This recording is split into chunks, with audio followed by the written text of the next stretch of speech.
ಗಣಪತಿಯ ಸೋದರನು ಕಾರ್ತಿಕೇಯನ ಭಜಿಸಿ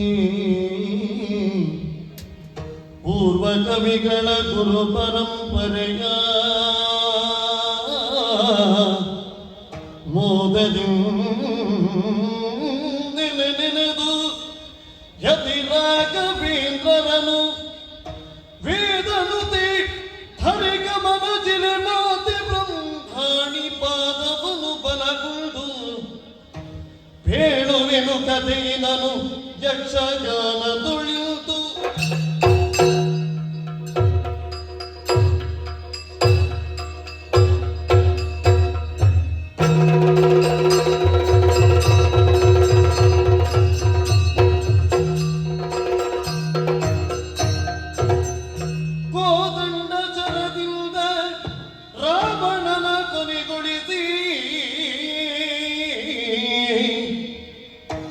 ಮಾಧವನು ಧರೆಯ ಭಾರವನಿಡುಗಿ ಮೋದದಲ್ಲಿ ಮಾಧವನು ಧರೆಯ ಭಾರವನಿಡುಗಿ ಮೋದದಲ್ಲಿ ಸಾದರದಿ ಮಣಿಯುತ್ತ ಶ್ರೀರಾಮ ಜಯವೆನುತ್ತ ಸಾದರದಿ ಮಣಿಯುತ್ತ ಶ್ರೀರಾಮ ಜಯವಿನುತ ವರ ವಿಭೀಷಣನಿಂದ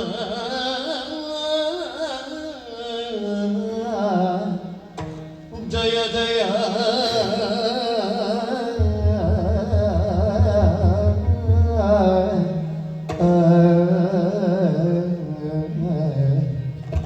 ಜಯ ಜಯ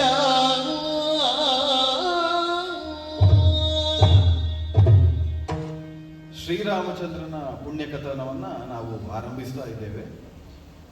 ಚರಿತಂ ರಘುನಾಥಸ್ಯ ಶತಕೋಟಿ ಪ್ರವಿಸ್ತರಂ ಏಕೈಕಂ ಅಕ್ಷರಂ ಪುಂಸ ಮಹಾಪಾತಕ ನಾಶನಂ ಅಂತ ಶಾಸ್ತ್ರಗಳು ಹೇಳ್ತಾರೆ.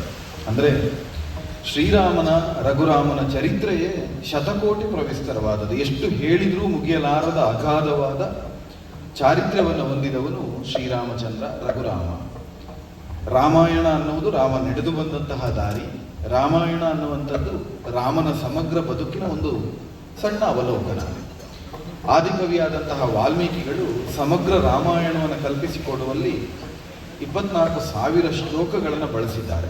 ಅಂದರೆ ಅದರಲ್ಲಿಯೂ ಹೇಳಿ ಪೂರೈಸುವುದಕ್ಕೆ ಆಗದೇ ಇರುವ ಅಥವಾ ಅದನ್ನು ಹೇಳಿದ ಮೇಲೂ ಹೇಳದೇ ಇರುವುದು ಹೇಳಿದ್ದಕ್ಕಿಂತ ಹೆಚ್ಚು ಉಳಿದಿರುವಂಥದ್ದು ಶ್ರೀರಾಮನ ಪುಣ್ಯ ಚರಿತ್ರೆ. ಯುಗ ಯಾವುದಾದರೂ ಕಾಲ ಯಾವುದಾದರೂ ಕೂಡ ಅತ್ಯಂತ ಪ್ರಸ್ತುತ ಮತ್ತು ಅತ್ಯಂತ ಸನಿಹದಲ್ಲಿರುವಂತಹ ಭಗವಂತ ದೇವರು ಅಂತ ಹೇಳಿದರೆ ನಮಗೆ ಇಬ್ಬರು ಕಾಣಿಸಿದ್ದಾರೆ. ಒಂದು ರಾಮ, ಮತ್ತೊಂದು ಕೃಷ್ಣ. ಎಲ್ಲ ಕಾಲದಲ್ಲಿಯೂ ರಾಮ ಮತ್ತು ಕೃಷ್ಣರದ್ದು ಅಷ್ಟು ಆಪ್ಯಾಯರಾಗಿ ನಮಗೆ ಯಾವ ಉಳಿದ ದೇವರು ಕಾಣಸಿಗುವುದಿಲ್ಲ. ನಮ್ಮ ನಡುವೆ ನಡೆದಂತೆ, ನಮ್ಮ ನಡುವೆ ನುಡಿದಂತೆ, ನಮ್ಮಂತೆಯೇ ಬದುಕಿದಂತೆ ಭಾಸವಾಗುವಂತಹ ದೇವರು ಶ್ರೀರಾಮ ಮತ್ತು ಶ್ರೀಕೃಷ್ಣ. ಶ್ರೀರಾಮನ ಬದುಕು ಯಜ್ಞಮಯವಾದಂತಹ ದಶರಥನ ಪುತ್ರಕಾಮೇಷ್ಟಿಯಲ್ಲಿ ಕಾಣಿಸಿಕೊಂಡ ದಿವ್ಯ ಪಾಯಸದಿಂದ ಮೇಲೆದ್ದು ಬಂದ. ಅಲ್ಲಿಂದ ತೊಡಗಿಕೊಂಡ ರಾಮಾಯಣವನ್ನ ಮುಂದುವರಿಸ್ತಾ ವಿದ್ಯಾಪೇಕ್ಷೆಯಾಗಿ ವಿಶ್ವಾಮಿತ್ರರ ಜೊತೆಯಲ್ಲಿ ಸಾಗಿ ಅಹಲ್ಯೋದ್ಧರಣವನ್ನು ಪೂರೈಸಿ ಅಲ್ಲಿಂದ ಮಿಥಿಲಾ ನಗರವನ್ನು ಸೇರಿ ಸೀತಾ ಕಲ್ಯಾಣವನ್ನು ಮಾಡಿಕೊಂಡು ಸೀತೆಯೊಂದಿಗೆ ಮರಳಿ ಅಯೋಧ್ಯೆಯನ್ನು ಸೇರಿದ ರಾಮ ಸರಿಸುಮಾರು 13 ವರ್ಷಗಳ ಕಾಲ ಸೀತೆಯೊಂದಿಗೆ ದಾಂಪತ್ಯವನ್ನು ನಡೆಸ್ತಾನೆ. ಅದಾದ ಮೇಲೆ ಕೈಕೆಯ ವರ ನಿಮಿತ್ತವಾಗಿ ಅಯೋಧ್ಯೆಯನ್ನು ತೊರೆದು ವನವಾಸವನ್ನು 14 ವರ್ಷಗಳ ಕಾಲ ಪಡೆಯಬೇಕಾದ ಅನಿವಾರ್ಯತೆ ಒದಗುತ್ತದೆ. ಹಾಗೆ ವನವಾಸ ದೀಕ್ಷಾಗಮನನಾಗಿ ಹೊರಟವನು ಗಂಗಾ ನದಿಯನ್ನು ಉತ್ತರಿಸಿ ಚಿತ್ರಕೂಟದಲ್ಲಿ ಬಂದು ನೆಲೆನಿಂತು ಭರತನಿಗೆ ಪಾದುಕಾ ಪ್ರದಾನವನ್ನು ಮಾಡಿ ಅಲ್ಲಿಂದ ಮುಂದೆ ಸಂಚರಿಸ್ತಾ ಪಂಚವಟಿಗೆ ಬಂದು ಪಂಚವಟಿಯಲ್ಲಿ ಪರ್ಣಶಾಲೆಯನ್ನು ನಿರ್ಮಿಸಿಕೊಳ್ತಾನೆ. ಪಂಚವಟಿಯಲ್ಲಿರುವ ಹೊತ್ತಿನಲ್ಲಿ ಶೂರ್ಪನಖಿಯ ಮಾಯಾ ಸ್ವರೂಪದಿಂದ ರಾಮನನ್ನು ಮೋಹಿಸುವುದಕ್ಕೆ ಯತ್ನಿಸಿ ಶಿಕ್ಷೆಯಾಗಿ ಲಕ್ಷ್ಮಣನಿಂದ ಶೂರ್ಪನಖಿಯ ಕರ್ಣನಾಸಾಚ್ಛೇದಗಳಾಗುತ್ತದೆ. ಅದರಿಂದ ಕ್ಷುದ್ರಳಾದಂತಹ ಶೂರ್ಪನಖಿ ರಾವಣನಲ್ಲಿ ಅಡಲನ್ನಿಟ್ಟು ಪರಿಣಾಮವಾಗಿ ಸೀತಾಪಹಾರ ಅನ್ನುವುದು ರಾವಣ ಮಾಯಾ ಸನ್ಯಾಸಿ ಅಥವಾ ಕಪಟ ಸನ್ಯಾಸಿಯ ನೆಲೆಯಿಂದ ಸೀತೆಯನ್ನು ಅಪಹರಿಸ್ತಾನೆ. ಅಲ್ಲಿಂದ ಮುಂದೆ ರಾಮಾಯಣ ತೆರೆದುಕೊಳ್ತಾ ಜಟಾಯುವಿಗೆ ಅಂತ್ಯ ಸಂಸ್ಕಾರವನ್ನು ವಿಧಿಸಿ ಶಬರಿಗೆ ಮೋಕ್ಷವನ್ನು ಕೊಟ್ಟು ಕಬಂಧಾದಿಗಳಿಗೆ ಕೈವಲ್ಯವನ್ನು ಒದಗಿಸಿದ ಶ್ರೀರಾಮಚಂದ್ರ ಮುಂದುವರಿಯುತ್ತಾ ಸುಗ್ರೀವನ ಸಖ್ಯವನ್ನು ಸಂಪಾದಿಸಿ ವಾಲಿಯ ವಧೆಯನ್ನು ಮಾಡುತ್ತಾನೆ.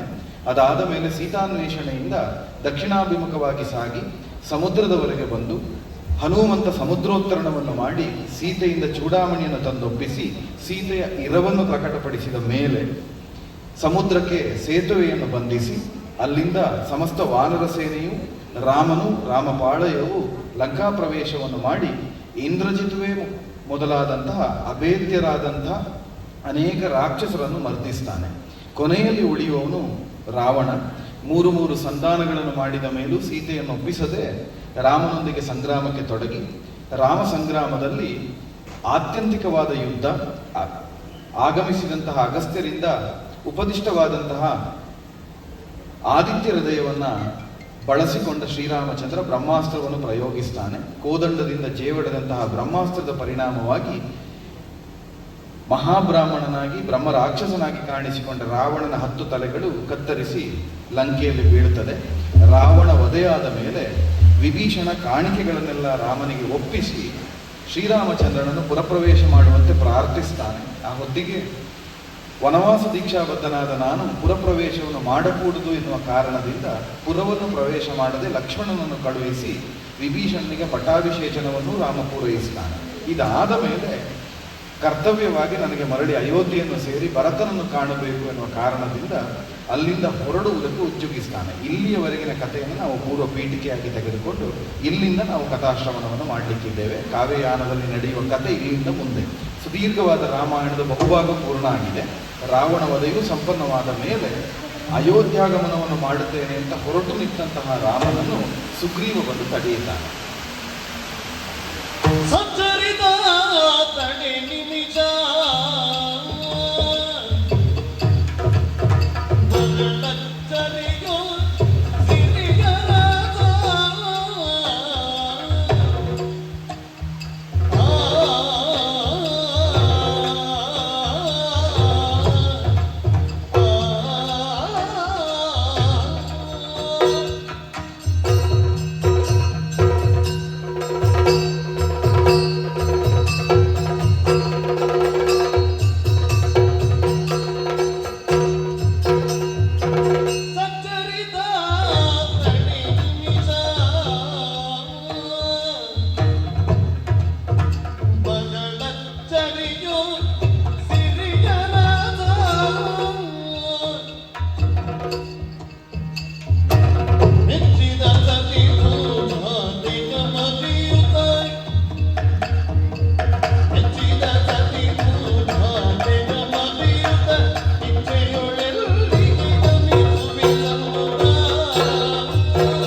ಸುಗ್ರೀವಾದಿಗಳಿಗೆ ರಾಮನ ನಡವಳಿಕೆ ತುಂಬಾ ಆಶ್ಚರ್ಯವನ್ನು ಉಂಟು ಮಾಡುತ್ತದೆ. ವಾಲಿವಧೆಯಾದ ಮೇಲೆ ಸೀತಾನ್ವೇಷಣೆಗಾಗಿ ತೊಡಗಬೇಕಾದ ಸುಗ್ರೀವಾದಿಗಳು ವರ್ಷ ಋತು ಹೀಗೆ ಮಳೆಗಾಲ ಕಳೆಯಬೇಕು ಅಂತ 3-4 ತಿಂಗಳುಗಳ ಕಾಲ ಗುಹೆಯ ಒಳಗೆ ವಾಸಿಸ್ತಾ ಇರುತ್ತಾರೆ. ಸೀತಾನ್ವೇಷಣೆಗೆ ಹೊರಟಿರುವುದಿಲ್ಲ. ರಾಮ ಅತ್ಯಂತ ಸಿಟ್ಟು ಮಾಡಿದ ಸನ್ನಿವೇಶ ಅದು. ರಾಮ ಲಕ್ಷ್ಮಣನಲ್ಲಿ ಸಿಟ್ಟು ಮಾಡುತ್ತಾನೆ. ಸುಗ್ರೀವನೊಂದಿಗೆ ಸಖ್ಯವನ್ನು ಸಂಪಾದಿಸಿ ಸುಗ್ರೀವ ವಾನರ ಸೇನೆಯನ್ನು ಕೊಡ್ತೇನೆ ಅಂತ ಹೇಳಿದ್ರು ಯಾವ ಕೆಲಸ ಮಾಡದೆ ಮಳೆಗಾಲದ ಇಡೀ ಮಳೆಗಾಲವನ್ನು 4 ತಿಂಗಳು ಸುಮ್ಮನೆ ಕಳೆಯುತ್ತಾ ಇದ್ದಾನೆ. ಸುಗ್ರೀವನಿಗೆ ಹೊಣೆ ಇಲ್ಲ, ಸುಗ್ರೀವನಿಗೆ ಆಡಿದ ಮಾತಿಲ್ಲ, ವಚನಬದ್ಧತೆ ಇಲ್ಲ ಅಂತ ರಾಮ ಒಂದು ಕೋಪವನ್ನು ಪ್ರಕಟಿಸ್ತಾನೆ. ಅಂದ್ರೆ ಸೀತಾ ಪ್ರಾಪ್ತಿಗಾಗಿ ರಾಮ ಅಷ್ಟು ಹಂಬಲಿಸ್ತಿದ್ದ ಎನ್ನುವುದನ್ನು ಸುಗ್ರೀವ ಕಣ್ಣ ಮುಂದೆ ಕಂಡಿರುತ್ತಾನೆ. ಈಗ ಸುಗ್ರೀವನಿಗೆ ಆಶ್ಚರ್ಯ ಆಗೋದೇನು ಅಂದ್ರೆ ರಾವಣ ವಧೆಯಾಗಿ ವಿಭೀಷಣನಿಗೆ ಪಟ್ಟಾಭಿಷೇಕವಾದ ಮೇಲೆ ಒಂದು ಮಾತು ಸೀತೆಯ ಪ್ರಸ್ತಾಪವನ್ನು ಮಾಡದೆ ಸೀತೆಯನ್ನು ಮರಳಿ ಅಯೋಧ್ಯೆಗೆ ಕರೆದೊಯ್ಯಬೇಕು ಅಂತ ಮಾತಾಡದೆ ರಾಮ ನಾನು ಅಯೋಧ್ಯೆಗೆ ಹೊರಡುತ್ತೇನೆ ಅಂತ ಹೇಳ್ತಾ ಇದ್ದಾನೆ. ನೇರವಾಗಿ ಅಯೋಧ್ಯೆಗೆ ಸಾಗೋಣ, ಭರತ ಕಾಯ್ತಾ ಇದ್ದಾನೆ ಅಂತ ಹೇಳುವ ರಾಮನ ಮಾತನ್ನು ಕೇಳಿದಂತಹ ಸುಗ್ರೀವನಿಗೆ ತುಂಬಾ ಆಶ್ಚರ್ಯ ಆಗುತ್ತದೆ. ಆದ್ರಿಂದ ಕೇಳುತ್ತಾನೆ, ಸಚ್ಚರಿತ ತಡೆ ನಿಮಿಷ, ಒಂದು ಸ್ವಲ್ಪ ನಿಲ್ಲು, ನನಗೆ ಬಹಳ ಆಶ್ಚರ್ಯ ಆಗುತ್ತಾ ಇದೆ ನಿನ್ನ ನಡೆ. ಯಾವ ಸೀತೆಗಾಗಿ ರಾವಣಾದಿಗಳನ್ನು ಕೊಂದೆಯೋ, ಯಾವ ಸೀತೆಗಾಗಿ ಸಮುದ್ರಕ್ಕೆ ಸೇತುವೆಯನ್ನು ಮಾಡಿದೆಯೋ, ಯಾವ ಸೀತೆಗಾಗಿ ವಾನರ ಸೇನೆಯನ್ನು ಕಟ್ಟಿಕೊಂಡೆಯೋ, ಯಾವ ಸೀತೆಗಾಗಿ ಎಷ್ಟು ಬಳಲಿ ಪರಿತಾಪ ಪಟ್ಟು ಅಷ್ಟೂ ಜನ ರಾಕ್ಷಸರನ್ನು ಒಬ್ಬರಾದ ಮೇಲೆ ಒಬ್ಬರನ್ನು ಕೊಲ್ಲುತ್ತಾ ಬಂದೆಯೋ, ಇಷ್ಟು ಸಾಧಿಸಿದ ನೀನು ಈಗ ಸೀತೆಯನ್ನು ನೋಡುವ ಮನಸ್ಸನ್ನು ಮಾಡದೆ ಮರಳಿ ಅಯೋಧ್ಯೆಗೆ ಹೋಗುತ್ತೇನೆ ಅಂತ ಹೇಳುತ್ತೀಯಲ್ಲ, ನಮಗೆ ಅರ್ಥ ಆಗುತ್ತಾ ಇಲ್ಲ. ನಿನ್ನ ತಮ್ಮನನ್ನು ನೋಡಬೇಕು ಅಂತಾದ್ರೆ ನೋಡು, ಆದ್ರೆ ಅದಕ್ಕಿಂತ ಮೊದಲು ಮಾಡಬೇಕಾದ ಕೆಲಸ ಸೀತೆಯನ್ನು ನೋಡುವುದು. ಅದರಿಂದ ಸ್ವಲ್ಪ ತಡಿ ಅಂತ ಹೇಳ್ತಾನೆ. ರಾಮ ಸ್ಪಷ್ಟವಾಗಿ ಯಾವುದು ಉತ್ತರವನ್ನು ಕೊಡುವುದಿಲ್ಲ.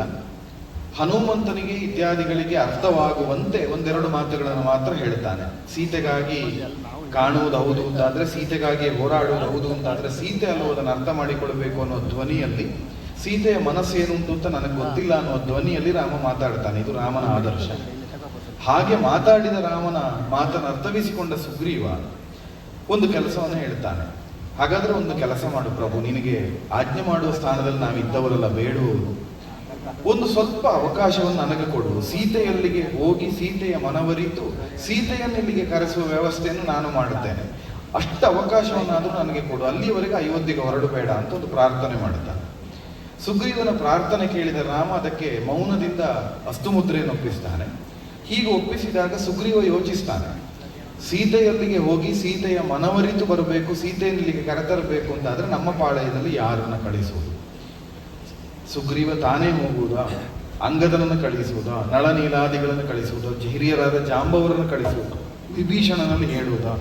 ಯಾರಲ್ಲಿ ಹೇಗೆ ಕಳಿಸುವುದು ಅಂತ ಯೋಚಿಸುವಾಗ ಸುಗ್ರೀವನಿಗೆ ಪಕ್ಕನ ನೆನಪಾಗುವುದು, ಸೇತುವೆ ಕಟ್ಟುವ ಮೊದಲೇ ಸಮುದ್ರವನ್ನು ಉತ್ತರಿಸಿ ಲಂಕಾ ಪ್ರವೇಶವನ್ನು ಮಾಡಿ ಅಶೋಕವನದಲ್ಲಿದ್ದ ಸೀತೆಯನ್ನು ನೋಡಿ ಬಂದವನು ಹನುಮಂತ ಮಾತ್ರ.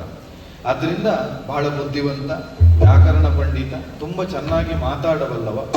ಅದರಿಂದ ಅವನೇ ಸರಿಯಾದವನು ಅಂತ ಯೋಚಿಸಿ ಹನುಮಂತನನ್ನು ಕಳಿಸುವುದೇ ಸರಿ ಅಂತ ಸಂಕಲ್ಪಿಸಿದಂತಹ ಸುಗ್ರೀವ ರಾಮನಿಗೆ ವಂದಿಸಿ, ಶೀಲರಾಮನೊಡರುಗಿ ಮನವನು, ಶೀಲರಾಮನೊಡರುಗಿ ಮನವನು, ವೇಳೆಗಳೆಯದೆ ಸೂರ್ಯನಂದನ, ಗಾಳಿಯನು ಜಗಿ ಕಚ್ಚಗೊಪ್ಪಿಸಿ ಕಡುಗಲಾಚಣದಿ, ಗಾಳಿಯನು ಜಗಿ ಕಚ್ಚಗೊಪ್ಪಿಸಿ ಕಡುಗಲಾಕ್ಷಣದಿ,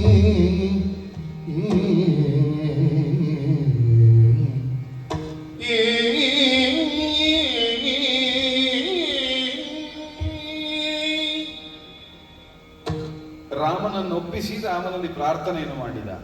ಸೀತೆಯನ್ನು ಕರೆಸುವಷ್ಟು ಹೊತ್ತು ನೀ ಲಂಕೆ ಬಿಟ್ಟು ಹೋಗಬಾರದು ಅಂತ ಒಂದು ಪ್ರಾರ್ಥನೆಯನ್ನು ಮಾಡಿ ಹನುಮಂತನನ್ನು ಕರೆದು ಸುಗ್ರೀವ ಹೇಳುತ್ತಾನೆ, ರಾಮನ ಮನಸ್ಸೇನು ಅಂತ ನಿನಗೆ ಅರ್ಥ ಆಗಿದೆ, ರಾಮ ಆಡಿದ ಮಾತೇನು ಅಂತ ನಿನಗೆ ಗೊತ್ತಾಗಿದೆ.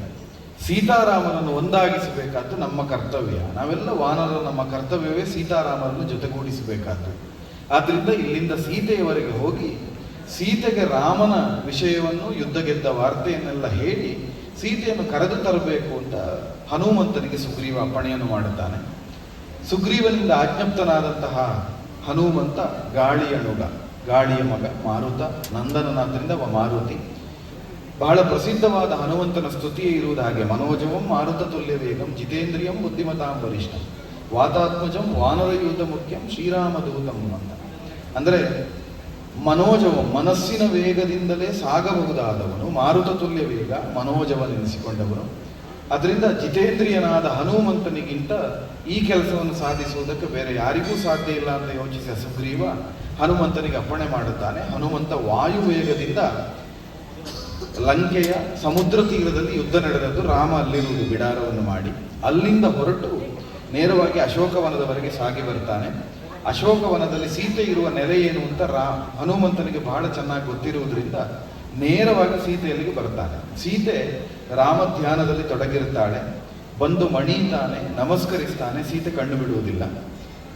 ರಾಮ ರಾಮ ಅಂತ ರಾಮ ಮಂತ್ರವನ್ನು ಹೇಳುತ್ತಾನೆ. ಸೀತೆ ಕಣ್ಣು ಬಿಡುವುದಿಲ್ಲ. ಅಂದ್ರೆ ರಾಮ ಧ್ಯಾನದಲ್ಲಿ ಪರವಶಳಾದ ಸೀತೆಗೆ ಹೊರಗಿನ ಪ್ರಪಂಚದ ಅರಿವೇ ಇಲ್ಲ. ಮತ್ತೊಮ್ಮೆ ಸ್ತುತಿಸ್ತಾನೆ, ಇಲ್ಲ. ಆವಾಗ ಕಾಲಿಗೆ ಬಿದ್ದು ಗೋತ್ರ ಸೂತ್ರ ಪ್ರವರಗಳನ್ನು ಹೇಳುತ್ತಾನೆ. ತಾನು ರಾಮನ ಕಡೆಯಿಂದ ಬಂದ ಹನುಮಂತ, ನಿನ್ನ ಮಗ ಮೊದಲೇ ಬಂದವನು, ಮಾರುತ ನಂದನನಿದ್ದೇನೆ, ವಾಯುವಿನ ಮಗ ಮಾತ್ರ ಅಲ್ಲ ಕೇಸರಿಯ ನಂದನನಾದಂತಹ ಹನುಮಂತ ಇದ್ದೇನೆ. ಹೀಗೆ ತನ್ನ ವಿವರವನ್ನು ಹೇಳಿ ಅಮ್ಮ ಕಣ್ತರಿಬೇಕು ಹನುಮಂತ ನಾನು ಅಂತ ಪ್ರಾರ್ಥಿಸಿದಾಗ ಸೀತೆ ಕಣ್ತರಿತಾಳೆ. ಅಂದರೆ ಅಷ್ಟು ತಪಸ್ವಿನಿಯಂತೆ ಯೋಗಿನಿಯಂತೆ ಬದುಕುತ್ತಾ ಇದ್ದವಳು ಸೀತೆ. ಹಾಗೆ ಕಣ್ತರದ ಆ ಕ್ಷಣದಲ್ಲಿ ಹನುಮಂತನನ್ನು ಕಂಡ ಸೀತೆ ಕೇಳುತ್ತಾಳೆ, ಮತ್ತೊಮ್ಮೆ ಯಾಕೆ ಬಂದೆ ಅಂತ. ಸೀತೆಗೊಂದು ಸಣ್ಣ ಆತಂಕ ಇರುತ್ತದೆ. ರಾಮರಾವಣ ಕಾಳಗ ಪ್ರಾರಂಭವಾದ ಮೇಲೆ ರಾಮನಿಗೆ ಜಯವಾಯಿತೋ ಸೋಲಾಯಿತೋ ಗೊತ್ತಿಲ್ಲ. ಅದರ ಜೊತೆಯಲ್ಲಿ ರಾಮನಿಗೆ ಈಗಲೂ ತನ್ನ ನೆನಪುಂಟೋ ಇಲ್ಲವೋ ಅನ್ನೋದು ಗೊತ್ತಿಲ್ಲ. ರಾಮ ತನ್ನನ್ನು ಸ್ವೀಕರಿಸಿದನೋ ಬಿಟ್ಟು ಹೋದನು. ಈ ಸಂದೇಹ ಸೀತೆಗಿರುವುದರಿಂದ ಸೀತೆ ಒಂದು ಸಣ್ಣ ಆತಂಕದಿಂದಲೇ ಹನುಮಂತನಲ್ಲಿ ಕೇಳ್ತಾಳೆ, ನೀನು ಯಾವ ಕಾರಣಕ್ಕಾಗಿ ಬಂದೆ ಅಂತ. ಆಗ ತಾನು ಬಂದ ಕಾರಣವನ್ನು ಮಾತ್ರ ಹೇಳಬೇಕಾದ್ದಲ್ಲ, ಅವನು ಪರಿಣಿತಜ್ಞ. ಸೀತೆಯ ಮನಸ್ಥಿತಿಯನ್ನು ಅರ್ಥವಿಸಿಕೊಂಡಂತಹ ಹನುಮಂತ ಕೇವಲ ತಾನು ಇಂಥ ಕಾರಣಕ್ಕೆ ಬಂದಿದ್ದೇನೆ ಅಂತ ಮಾತ್ರ ಅಲ್ಲ, ಸೀತೆಗೆ ಸಮಗ್ರ ಯುದ್ಧದ ವಾರ್ತೆಯನ್ನು ಹೇಳಬೇಕು ಅನ್ನೋ ಕಾರಣದಿಂದ ಇಡೀ ಯುದ್ಧ ನಡೆದ ವರ್ತಮಾನವನ್ನು ಹನುಮಂತ ಹೇಳ್ತಾ ಹೋಗುತ್ತಾನೆ.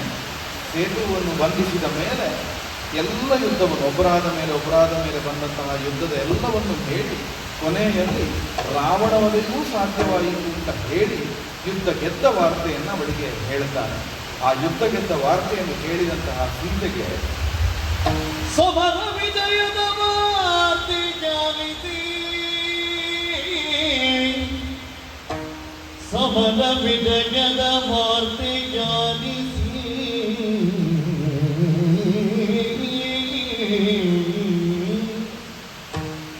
ಕಮಲ ಮುಖಿಯಳ ವದನವರಳಿದು, ಕಮಲ ಮುಖಿಯಳ ವದನವರಳಿದು, ಕಮಲ ನಯನದೊಳ್ ಇಳಿದುದಾನಂದಾಶ್ರಮಗಳಿದವು,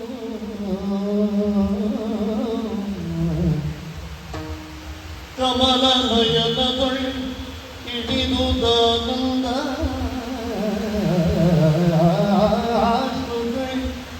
ಅಗಣಿತವು, ತಿಮಿರಗೋಟಿಯ ಕಳೆವ ಸೂರ್ಯನ ಸಮಸುಭಾಸನ ಬದಲ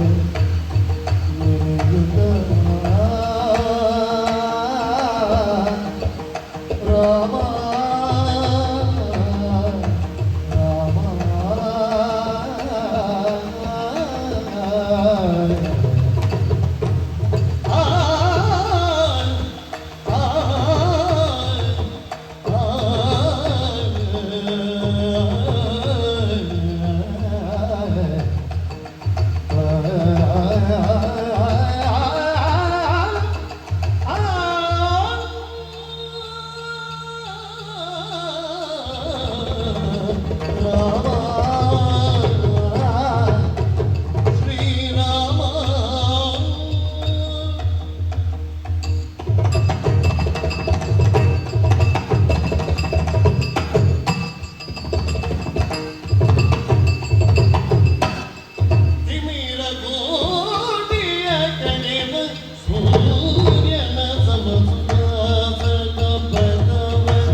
ಎಷ್ಟು ಆನಂದವಾಗಿರಬಹುದು ಅನ್ನೋದನ್ನು ಈ ಪದ್ಯ ಕೇಳುವಾಗಲೇ ನಮಗೆ ಅರ್ಥ ಆಗುತ್ತದೆ.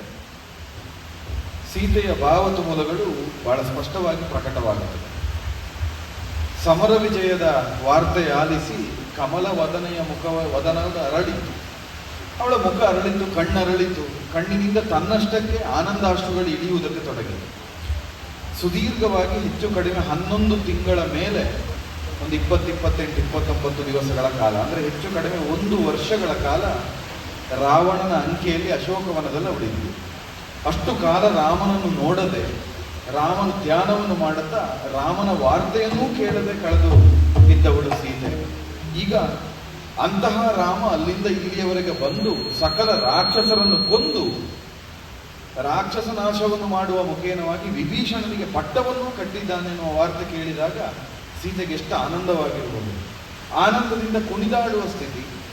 ಆದರೆ ಅದನ್ನ ಅಲ್ಲಿಗೆ ಮಾತ್ರ ಅನುಭವಿಸಿ ನಿಲ್ಲಿಸದೆ ಅವಳು ಆ ಕ್ಷಣಕ್ಕೂ ಹೇಳುತ್ತಾಳೆ, ನನಗೆ ಈಗಲೂ ಇರುವುದಷ್ಟೇ ಕೇವಲ ಯುದ್ಧ ಗೆದ್ದಿದ್ದಾನೆ ಎನ್ನುವುದು ಮಾತ್ರ ಅಲ್ಲ, ಯುದ್ಧ ಗೆದ್ದ ರಾಮ ಎಲ್ಲಿದ್ದಾನೆ, ಹೇಗಿದ್ದಾನೆ, ಏನು ಹೇಳ್ತಾ ಇದ್ದಾನೆ, ನನ್ನ ಬಗ್ಗೆ, ನನ್ನನ್ನು ಕಾಣುವ ಬಗ್ಗೆ ಯಾವ ಅಭಿಪ್ರಾಯದಲ್ಲಿದ್ದಾನೆ, ಇದನ್ನು ತಿಳಿದುಕೊಳ್ಳಬೇಕು ಅನ್ನೋದು ಅವಳಿಗೆ ಅತಿಯಾದಂತಹ ಆಸೆ. ಸಹಜವಾಗಿ ಎಲ್ಲ ಕಾವ್ಯ ಪ್ರಕಾರಗಳಲ್ಲಿ, ಎಲ್ಲ ಭಾಷೆಗಳಲ್ಲಿ ಕೂಡ ವಿರಹವನ್ನ ಅತ್ಯಂತ ಶೃಂಗಾರದ ತುಲ್ಯಾವಸ್ಥೆಯಾಗಿ ಪುನರ್ಮಿಲನವನ್ನು ನಾವು ಚಿತ್ರಿಸ್ತೇವೆ. ಎಲ್ಲ ಭಾಷೆಗಳು, ಎಲ್ಲ ಕಾವ್ಯಗಳಲ್ಲಿ ಕೂಡ ಸೀತಾರಾಮರ ದಾಂಪತ್ಯ ಅನ್ನೋದು ತುಂಬ ಆದರ್ಶವಾದ ದಾಂಪತ್ಯ. ಸೀತಾರಾಮನ ಶೃಂಗಾರ ಕೂಡ ತುಂಬ ಅನುಸರಣೀಯವಾದ, ಬಹಳ ಎತ್ತರವಾದಂತಹ ಒಂದು ಶೃಂಗಾರ. ರಾಮ ಏನು ಅಂತ ಸೀತೆಗೆ, ಸೀತೆ ಏನು ಅಂತ ರಾಮನಿಗೆ ಪರಸ್ಪರ ತಿಳಿದಿದ್ದರಿಂದ ಅವರ ದಾಂಪತ್ಯ ಅಷ್ಟು ಶ್ರೇಷ್ಠವಾದದ್ದು ಅಂತ ಇಡೀ ಭಾರತೀಯ ಕಾವ್ಯ ಪರಂಪರೆ ತನ್ನ ಒಪ್ಪಿಕೊಳ್ತಾರೆ. ಅಂತಹ ಆದರ್ಶ ಮೇರು ಸ್ಥಾನದಲ್ಲಿದ್ದ ಸೀತೆ ನೇರವಾಗಿ ರಾಮನನ್ನು ಬಯಸಿದ್ದಾನೋ, ರಾಮ ನಾನು ಬರಬೇಕು ಅಂತ ಹೇಳಿದ್ದಾನೋ ಅಂತ ಕೇಳುವ ಔದ್ದಟ್ಯ ತೋರಿಸುವ ಹೆಣ್ಣಲ್ಲ.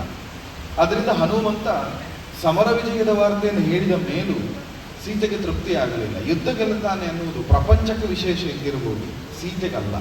ಯಾಕಂದ್ರೆ ಸೀತೆ ಅದಕ್ಕಿಂತ ಮೊದಲೇ ರಾಮನ ವಿಕ್ರಮವನ್ನು ನೋಡಿದವಳು. ಅಥವಾ ಇನ್ನೂ ಸ್ಪಷ್ಟವಾಗಿ ಹೇಳಬೇಕಿದ್ರೆ, ಲೋಕಕ್ಕೆ ಅಸಾಧ್ಯವಾದಂತಹ ಶಿವಧನುಸ್ಸನ್ನು ಮುರಿದು ಸೀತೆಯನ್ನು ಮದುವೆಯಾದ ರಾಮನನ್ನು ಸೀತೆ ಕಣ್ಣೆದುರು ನೋಡಿದ್ದಾಳೆ. ಹರದ ನುರ್ಭಂಗವನ್ನು ಮಾಡಿದ ರಾಮನ ಮುಂಭಾಗದಲ್ಲಿ ಹರಭಕ್ತನಾದಂತಹ ಒಬ್ಬ ರಾಕ್ಷಸ ರಾವಣ ಯಾವ ದೊಡ್ಡದು ಅಲ್ಲ ಅಂತ ಸೀತೆಗೆ ಗೊತ್ತಿದೆ. ಅದರಿಂದ ಸೀತೆಗೆ ರಾವಣವಧೆ ವೈಭವಪೂರ್ಣವಾಗಿ ಕಾಣಲಿಲ್ಲ. ರಾವಣವಧೆಯಾದ ಮೇಲೆ ರಾಮ ಏನು ಹೇಳಿದ ಅನ್ನೋದು ಬಹಳ ಕುತೂಹಲದ ವಿಷಯ. ಆದ್ದರಿಂದ ಹನುಮಂತನನ್ನು ಕರೆದು ಮತ್ತೆ ಕೇಳ್ತಾಳೆ, ಈಗ ಯುದ್ಧ ಮುಗಿಯಿತು, ಯುದ್ಧ ಗೆದ್ದಾಯಿತು, ಗೆದ್ದ ಮೇಲೆ ರಾಮ ಮತ್ತೇನು ಹೇಳಿದ, ಮುಂದಿನ ವಾರ್ತೆಯನ್ನು ಹೇಳಿ. ಗೆದ್ದ ಮೇಲೆ ಏನು ಹೇಳಿದ, ನಿನ್ನನ್ನು ಇಲ್ಲಿಗೆ ಯಾಕೆ ಕಳುಹಿಸಿದ, ನಿನ್ನನ್ನು ಕಳುಹಿಸುವಾಗ ಏನು ಹೇಳಿದ, ಇದನ್ನು ಹೇಳು. ಹನುಮಂತ ಎಷ್ಟು ಮತಿವಂತ ಅಂತ ಕೇಳಿದರೆ, ರಾಮ ನಿಜವಾಗಿ ಏನು ಹೇಳಲಿಲ್ಲ. ರಾಮ ನಿಜವಾಗಿ ಸೀತೆಯನ್ನು ಕರ್ಕೊಂಡು ಬಾ ಅಂತಲೂ ಹೇಳಲಿಲ್ಲ, ಸೀತೆ ಎಷ್ಟೊತ್ತಿಗೆ ಬರ್ತಾಳೆ ಅಂತ ನಾನು ಕಾಯ್ತಾ ಇದ್ದೇನೆ ಅಂತಲೂ ಹೇಳಲಿಲ್ಲ, ಏನೂ ಹೇಳಲಿಲ್ಲ. ಸೀತೆಯ ಮನವರಿತು ಬಾ ಅಂತ ಕಳಿಸಿಕೊಟ್ಟದ್ದು, ಅದು ಸುಗ್ರೀವ ಒತ್ತಾಯ ಮಾಡಿದ್ದಕ್ಕೆ ಒಪ್ಪಿಕೊಂಡದ್ದು. ಆದರೆ ಹನುಮಂತ ಇದ್ಯಾವುದನ್ನು ಹೇಳುವುದಿಲ್ಲ. ನಿನ್ನ ರಾಮ ಏನು ಕೇಳದೆ ಅಯೋಧ್ಯೆಗೆ ಹೊರಟಿದ್ದ, ಸುಗ್ರೀವ ಹೋಗಿ ಅಡ್ಡ ಹಾಕಿದ, ಕಾಲಿಗೆ ಬಿದ್ದ, ಮತ್ತೆ ಸೀತೆಯನ್ನು ಕರೆಸುವುದಕ್ಕೆ ಒಪ್ಪಿದ, ನಾನು ಅದಕ್ಕೆ ಬಂದಿದ್ದೇನೆ, ಇದ್ಯಾವುದನ್ನು ಹೇಳುವುದಿಲ್ಲ. ಅವನಿಗೆ ಗೊತ್ತಿದೆ ಸೀತೆ ರಾಮ ಮತ್ತು ರಾಮ ಸೀತೆ ಎರಡು ಬೇರೆ ಅಲ್ಲ, ಅದೆರಡು ಒಂದೇ. ರಾಮನಾಗಿ ಕಾಣುವ ಮನಸ್ಥಿತಿಯ ಸೀತೆಯಲ್ಲಿರುವುದು, ಸೀತೆಯ ಗುಣಗಳೇ ರಾಮನಲ್ಲಿರುವುದು. ಇಬ್ಬರು ಒಂದಾಗಬೇಕು ಅಂತಾದರೆ ನಾನು ಸ್ವಲ್ಪ ನನ್ನದನ್ನು ಸೇರಿಸಬೇಕು ಅಂತ ರಾಮ ಹೇಳದೇ ಇದ್ದರೂ ರಾಮನ ಭಾವವನ್ನು ಹೇಳಬೇಕು ಅನ್ನೋ ಕಾರಣದಿಂದ ರಾಮ ಹೇಳದೇ ಇದ್ದದ್ದನ್ನು ರಾಮನ ಮನಸ್ಸು ಹೀಗೆ ಅಂತ ತಿಳಿದ ಹನುಮಂತ ಹೇಳ್ತಾರೆ. ಸೀತೆಗೆ ಖುಷಿಯಾಗುವಂತೆ, ಸೀತೆಯ ಮನಸ್ಸು ಅರಳುವಂತೆ, ಸೀತೆಗೆ ಆನಂದವೇ ಒಕ್ಕುವಂತೆ ರಾಮನ ಭಾವವನ್ನ ಸೀತೆಯ ಮುಂದೆ ತೆರೆದಿಡುತ್ತಾನೆ. ನಿನಗಾಗಿ ಕಾಯ್ತಾ ಇದ್ದಾನೆ ರಾಮ ಎಂದು